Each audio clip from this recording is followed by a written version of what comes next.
Hey guys, and welcome back to the channel, and today I'm going to be doing a video showing you my Goosebumps book collection. It is the spooky season, and Goosebumps is a really iconic part of the channel, actually, I must say. It's one of the early things that was posted in this channel, and it's something I actually would like to come back to one day. And I've decided that today is that day to, come back and revisit Goosebumps because it's Halloween time, One of my very first videos on the channel was my Goosebumps book collection, and yeah, back in those days I was Goosebumps obsessed. Goosebumps was always a big part of my childhood.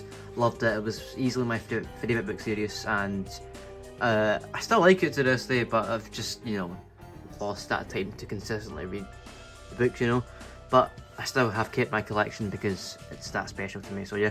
But today, 3 years on from my last Goosebumps book collection video, from 2022 to 2025, I thought I'd do a video showing my entire book collection. It's not really changed that much over the course of the past 3 years since I've not really bought any, but there maybe is 5 at least new books that you've not seen in the previous video, so I guess that's enough to do an update, isn't it? So let's get into it. So also, this is the first time you've seen the collection in a new layout and a new shelf. So if I zoom out, this is like a completely different part of the room.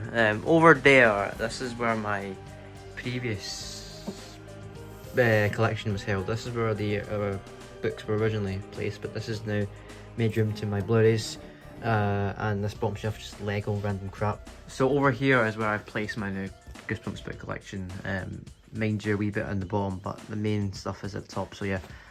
So that explains what the different setting is. And also, this is an actual proper bookshelf. It's really big and tall, and I got this between this video, of course, and the last one I recorded of Goosebumps books. But anyway, starting off, of course, we have the original series, or the reprints. Let's get into it. So we have Night of the Living Dummy. I'm going to actually leave this first book out because then it'll be easier to pull the books off one by one. But yeah, there's Night of the Living Dummy, iconic book, Slappy the Dummy. We have the sequel, Night of the Living Dummy 2, which is now my favourite out of the trilogy. I used to like 3 the most, but 2, I've gone to like 2 now more since I'm, it's changed, But I've also got my favourite cover. That's a really cool cover. It's like Slappy coming out of the cupboard there with red paint making it look like blood. We have Night of the Living Dummy 3, my previous favourite. Night of the Living Dummy, which is also a not bad book. The Werewolf of Faber Swamp, The Abominable Snowman of Pasadena, Curse of the Mummy's Tomb, some classic ones here. Turn of the Mummy, See Cheese and Die, classic. Stay Up the Basement, also a classic. And so is the next one, Let's Get Invisible, Revenge of the Lawn Gnomes, and Vampire Breath. These two, for some ever reason, have red and green spines compared to the other ones where I have like different coloured spines. The Scarecrow Walks at Midnight, that's actually a really cool cover. Blob Like Everyone, Attack of the Graveyard Ghouls, which was originally a Series 2000 book. Same with this next one, The Haunted Car. This one's a Give Yourself Goosebumps book, Please Don't Feed the Vampire.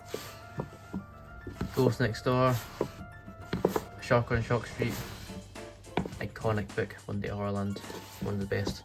Same with this one, Haunted Mask. Proper good one, that one actually. That's a really good one to read in Halloween because it's set in Halloween. Haunted Mask 2, not as good as the first one, but it's still alright. And The Headless Ghost. We also have the R.L. Stine autobiography, I Came From Ohio, My Life as a Writer. That's a good read as well, if you want to find out more about his life when he was younger. And then getting into the Horrorland series, there's 19 in the main series, and then 6 of the spin-off series, which is Hall of Horrors. Hall of Horrors I only have 3 of, so that's half of the series. Fun fact, the original 10 Horrorland books I have here were the first ever Goosebumps books I ever got, so these have been with me since the very beginning. These are at least 7 or 8 years old. I've had them for a long time now. And we have Revenge of the Living Dummy, Creep from the Deep, Monster Blood for Breakfast, The Scream of the Haunted Mask, Dr. Maniac vs. Robbie Schwartz, Who's Your Mummy, My Friends Call Me Monster, Say Cheese and Die Screaming, Welcome to Camp Slither, Help We Have Strange Powers, Escape from Horrorland, The Streets of Panic Park. So that was the original continuous storyline. The first 12 were all had a continuous storyline, and then the other 7 had a separate storyline. Still part of the franchise. So we have When the Ghost Dog Howls, Little Shop of Hamsters, Heads You Lose, Special Edition Murder Halloween, that's a bit thicker. That one's got a couple more pages, it's a special edition. The Wizard of Oz, that's a good cover. Slappy New Year, and the Horror at Chiller House. Ending off the Horrorland series there. And then we have Hall of Horrors, of course, which I mentioned. It's like the spin-off series. It's set within Horrorland, but has a different storyline to it as well. So we have Claws, Night of the Giant Everything, and I only have 3 as I said, so we have Special Edition, The 5 Masks of Dr. Scream, which is actually a good thing. The other 3 are Why I think it was Why I Quit Zombie School, yeah. Why I Quit Zombie School, Don't Scream, I want to say, and The Birthday Party of No Return, yeah. Those are the other 3 I'm missing. I possibly might complete that collection Monday, but for now it's just the 3, but yeah. And then we have some more reprints, but these are like the American version, so I don't know if you can tell, but as a deep Goosebumps fan, I can tell between the American reprints and the British reprints, or what we have in the UK. So UK reprints will have a certain colour, specific colour in the spine, and then usually traditionally have that red at the top, and they'll have red writing for Goosebumps. The American reprints have black in the middle, a colour, and then red, and then their writing would be white, so that's how you can tell from me usually. So yeah, Americans have white writing for Goosebumps, the British have the red. So we have Deep Trouble, also a classic book, good book. You Can't Scare Me, Phantom of the Auditorium, Be Careful What You Wish For, Welcome to Camp Nightmare, and just another duplicate of Bride of the Living Dummy, and Ghost Beach. Then we have Most Wanted. This was a series that came after Hall of Horrors. I think it was around 2012 when this first came out, so yeah. But we have Planet of the Lone Gnomes, Son of Slappy, used to be my favourite because it was just Slappy in it. Dr. Merrick Will See You Now, Creature Teacher Defendant Exam, and The Haunter, which is actually a special edition, but the UK version doesn't, let's say, it as a special edition, so yeah. And I've got one American version, as you can tell, different spine. It's got the number of the book in it. These all have black spines. That's the number 8. We have Night of the Puppet People. And for reference as well, the back, if I can actually pick up the book, the backs are different. It actually has a saying, and it comes with the next book on the back. So the next one was Here Comes the Shaggy. Rounding off the main shelf, we have Slappy World, which is the second, not anymore, it's not the latest series anymore, because now we have a new one, House of Shivers, which looks pretty crap if I'm being honest, no extra outline. But Slappy World is the last series of Goosebumps where I've actually consistently tried to collect, so I have the first 10 here. We have Slappy Birthday to You, Attack of the Jack. I've actually read all of these first 10 books, so I can tell you what I think of them. I'm Slappy Zero Twin, that was a decent one. Please Not Be the Buddha was alright. Escape from Shredder Mansion, that had a confusing ending actually. It was a bit like the Backrooms, that one a bit. Except it was before the Backrooms. The Ghost of Slappy. I used to really like this book because of the cover, but thinking about it now, it's not the best, but it's still one of my favourite covers. That's a really, really cool cover, and it just shows Slappy's insane durability coming back as a ghost. It's alive, that one's pretty meh. Dummy Mutants and Mummy is a really fun one. It's like a sleepover read almost. If it's a bit, I don't know if it's strange to say, but yeah, it's a really fun one actually. I really like that one. It's basically Slappy fighting the mummy. Revenge of the Invisible Boy is good, and Diary of a Dummy is also good. Better than Ghost of Slappy actually, now that I think about it. Okay, so that's the main shelf done. We'll move on to the bottom bit, which is got, I think, less than half of that main shelf. But we continue our Slappy World with number 11, They Call Me the Night Howler. My Friend Slappy. I've actually not read any of these, so yeah, it's a bit of a shame. One Soul Blood is back. I don't have number 14, but that is 5th grade zombies. But I do have 15 and 16, which are Judy and the Beast. And this one looks really good actually. Slappy in Dreamland, because Slappy is able to invade dreams in this one, and that's basically him as a Freddy Krueger almost type of villain. So you must be really OP in that book.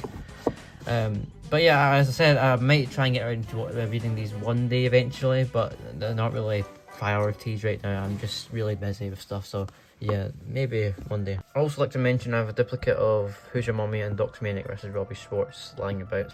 Now we have these are like the UK originals. These were what the equivalent of the originals were in the 90s to the US. This is the UK versions, so they were very different, as you can tell, and they were published by a publishing company called Hippo.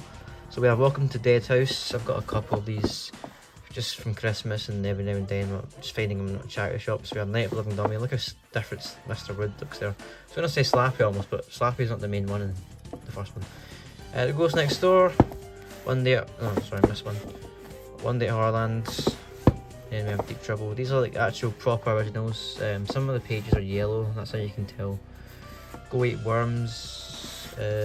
Monster Blood 3, that's a really cool cover, and this is one of my best good condition books. It's like really good condition, no beds or whatsoever in the cover. The Headless Ghost. Eventually this just started, these gave up and started basically slapping the American covers on there. So yeah, you can see there's the original American cover, and there's Calling All Creeps. And then these three are actually real American copies, which I managed to get a hand of. I have no idea how, but they were given to me as a Christmas present one year. So I think these were ones you've never seen before. At least number 1552, I can tell you. So we have an American copy of Calling All Creeps, and what's cool about this is that it comes with Goosebumps trading cards, which have come loose now. So yeah, it's not great. This one you might have saw in the last video, Beware the Snowman, and this one you've not definitely seen, How I Learned to Fly. And this one also, I think, comes with a thing. No, my bad, it doesn't come with anything. But yeah, what I liked about the original books were that they actually came with some stuff inside. It wasn't just the book, so you paid for a lot more than you really did pay for, in my opinion, so that was really cool. I have two Serious Version books. Don't know if these were probably not in the video as well, these are one of the new ones. We have Cry of the Cat and Invasion of the Body Snatchers, or Body Squeezers Part 2. Don't ask why this is so ripped up. This was from my primary school. I just have it. Don't ask. And then we have Goosebumps the Movie Novel from the first film. This is a new one as well. Give Yourself Goosebumps. Escape from Camp, Run for Your Life. I always forget I have this book. This is probably the most forgettable Goosebumps book in my collection. I actually genuinely do forget I own this at times. And then we have it's confusing because there's like so many reprints. This was the 2003 reprint of Let's Get Invisible. So you have the originals, and then you have this 2003, and then you have the most recent reprints from like 2015 or 18, I think. I can't remember. And this is not Goosebumps, but why not? It's The Nightmare Room, also by R.L. Stein, Walker 13. So yeah, there you go guys. There's my Goosebumps book collection, you can speak there. I hope you've enjoyed this collection video. It's a nice one, especially Goosebumps as well. It's a big part of the channel, and it's early days. Just move this for you. There you go. And it's actually quite nice to do a video again on it, especially after so long. And yeah, as I said, hope you enjoyed the video, seeing my collection. So actually, sorry, I forgot to mention, I should have probably done this as well. I have the movies as well. So we have Goosebumps 1 on Blu-ray and Goosebumps 2. There you go. That kind of counts, doesn't it? Because it's the Goosebumps related stuff. It's part of the collection. So yeah, that is. There you go. There you can say there's the entire collection.